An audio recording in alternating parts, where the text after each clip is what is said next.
It's time for another Dice Tower review with Randy White and Mark Streed.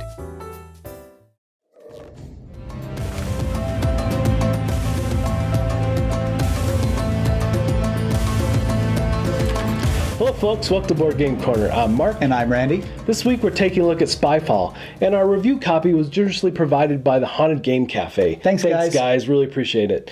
Alright, so we're desperately trying to find the spy in this game. Spyfall is produced by Hobby World and Cryptozoic Entertainment. It plays 3 to 8 players, ages 13 years old and up, and it plays in about 8 to 15 minutes for each round, but that can be customized. Yep, which is really nice. Alright, so let's go find that spy. I'm pretty sure it's Randy. It's not. Loose lips sink ships is a saying that dates back to the days of World War II. It also represents a vital wartime principle. There were lots of things that could give spies away. Rust-free staples in their documents, square-headed nails in the soles of their boots, and so on. This game offers everyone an opportunity to walk a mile in the shoes of both a spy, who's close to having their cover blown, and the special agent who's hot on the spy's heels. A game of Spyfall is made up of several short rounds. In each round, the player finds themselves in a certain location with a specific role assigned to each player. One player is always a spy who doesn't know where they are. The spy's mission is to listen carefully, identify the location, and keep from blowing his cover. The dealer takes all the card Ziploc bags out of the box, turns them face down, randomly mixes them up, and then chooses one bag at random. The dealer then removes the card from the selected Ziploc bag very carefully to avoid turning them over. Then selects a number of cards, which includes the spy card, that correspond to the number of players in the game. Shuffle the cards and give one to each player. Put the rest of the cards aside without revealing them. Each player looks at their card without letting the other see it, then places it face down in front of them. The game begins when the dealer starts the stopwatch and asks one of the players the first question, calling them by name. Tell me, Randy. And the questions can be really anything.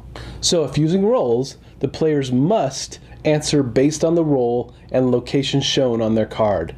For example, let's say I turn over the card to find that the location is airplane, and I've been assigned the role of coach passenger. On my turn, I might ask Randy, tell me, Randy, what do you enjoy most about this place? If Randy were assigned the role of business class passenger, he might say something like, the food. However, if he was assigned the role of pilot instead, he might answer, the paycheck, maybe. Both the person asking the question and the one answering try to provide enough information to show that they know the location without revealing so much that the spy can figure it out. If you are the spy, you must be clever about your question and answers, often being vague but leveraging what you've learned from listening to the others whenever possible. Questions are asked once. No follow-up questions are allowed. The player who answers the question proceeds to ask any other player a question of their own, but cannot ask a question of the player who just asked them. When time runs out, players are now free to discuss their suspicions. If all players agree with the dealer's accusation, then the accused player's card is revealed. If a spy card is revealed, each of the non-spy players win. If a non-spy is revealed, the spy wins. If the dealer's choice is not unanimous, then the accusation phase proceeds to the player on their left. The accusation phase continues until a unanimous vote is achieved. If no one is convicted of being the spy, after each player has had a turn as accuser, the spy wins. During play, the spy may stop the clock at any time and reveal they are the spy, then make a guess at the location. If they are correct, the spy wins. If not, all the non-spies win. Also, each non-spy may stop the clock once per round to accuse a player of being the spy, again requiring a unanimous vote from all the other players. If a unanimous vote is not achieved, then the clock is started again and play continues. All right, what do we think of this game? You know, I really like this game. It's been really fun in the groups we've played with. Now, I have the feeling that this game has the tendency to want to peter out, that at some point it just is redundant mess. But that's after dozens the of dozens of plays. Okay. So, and all that can be corrected with expansions, and this game would be super easy to expand. Oh yeah, like Smash Up. Yeah, exactly. So that's the only thing about this that keeps my score a little lower, is that I feel like it's so dependent on the group of people you play with. Because, I played with Tom and the guys, and it was a blast, because they all just genuinely jump in with both feet and really get into it. Now, I've played in other groups where they don't just jump in. They do these quick little one-off questions that are yes or no, maybe questions, and it just doesn't engage as well for some people. And this is a game that, one of the benefits is it's a quick game, and Yep. they say 8 to 15 minutes.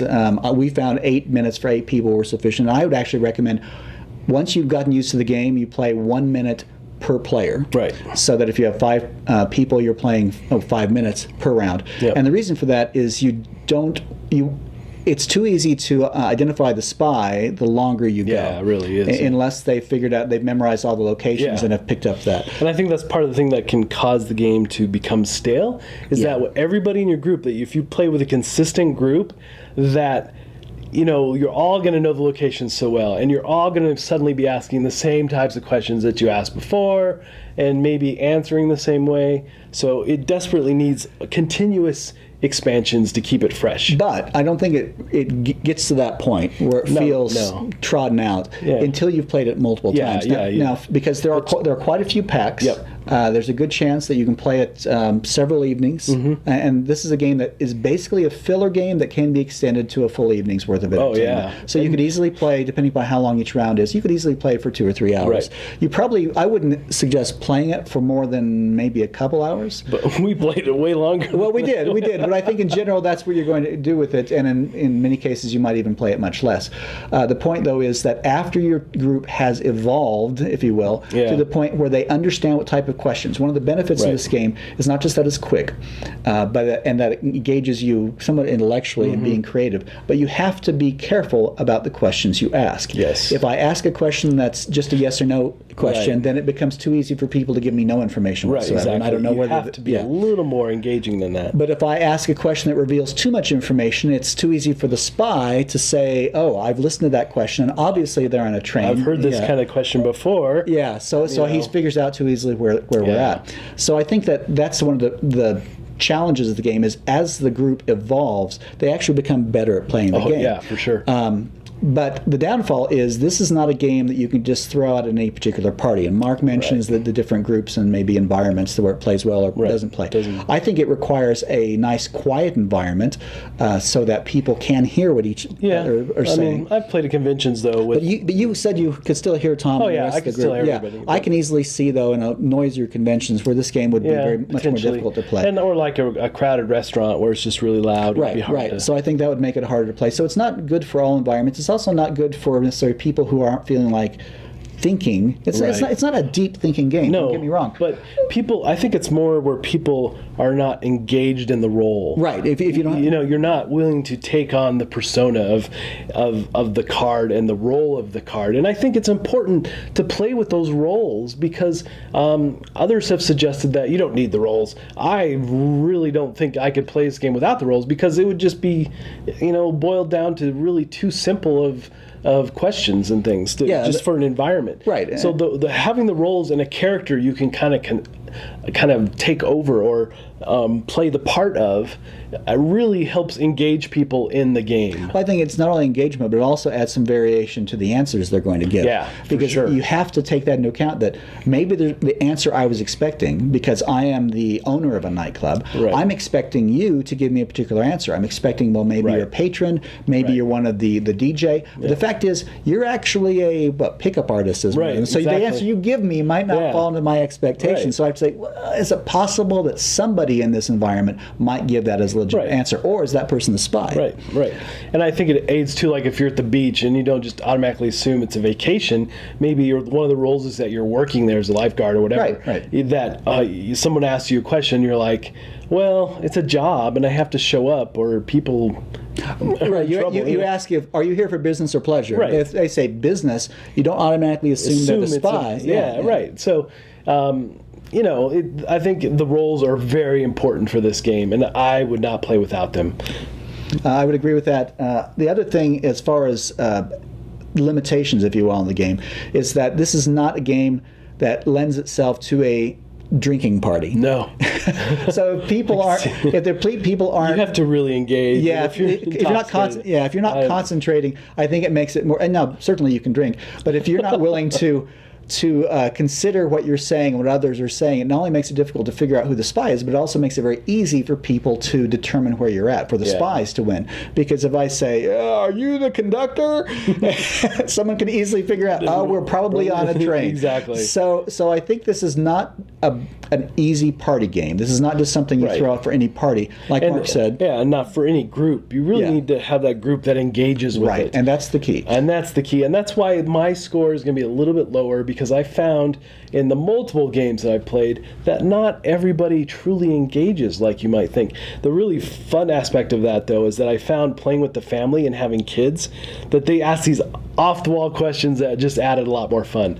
So anyway, for me, my score is going to be a little bit lower. I'm going to give it a 2.5 out of 4 corners. Okay, I give it a little bit higher score because I'm not generally drawn to party games.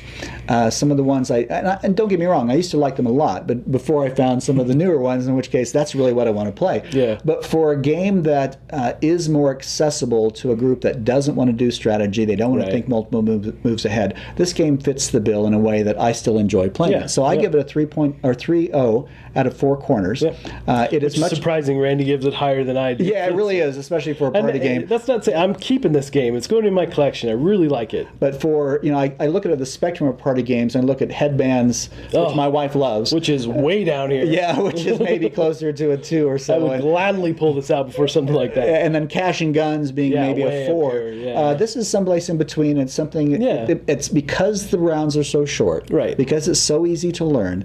I think this is a game that it's easy to pull out. And great replayability. It's got great replayability, and if they do expansions, it makes it even more replayable, because then it's going to be more difficult to isolate where you're at, even if you've played it quite a bit before. So for me, it's 3.0 out of 4 corners. Cool. All right. Well, once again, we want to say thanks to the Haunted Game Cafe for providing our review copy this week. Thank you guys a lot. Thanks, guys. Really appreciate it. So, folks, that's our review this week. Hope you enjoyed it. And until next time, we'll see you at the table.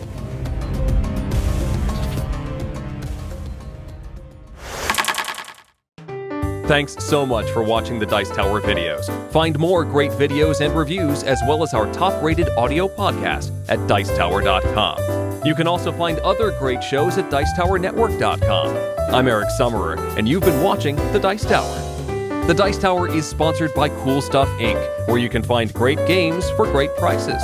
Cool stuff in stock. Check them out at CoolStuffInc.com.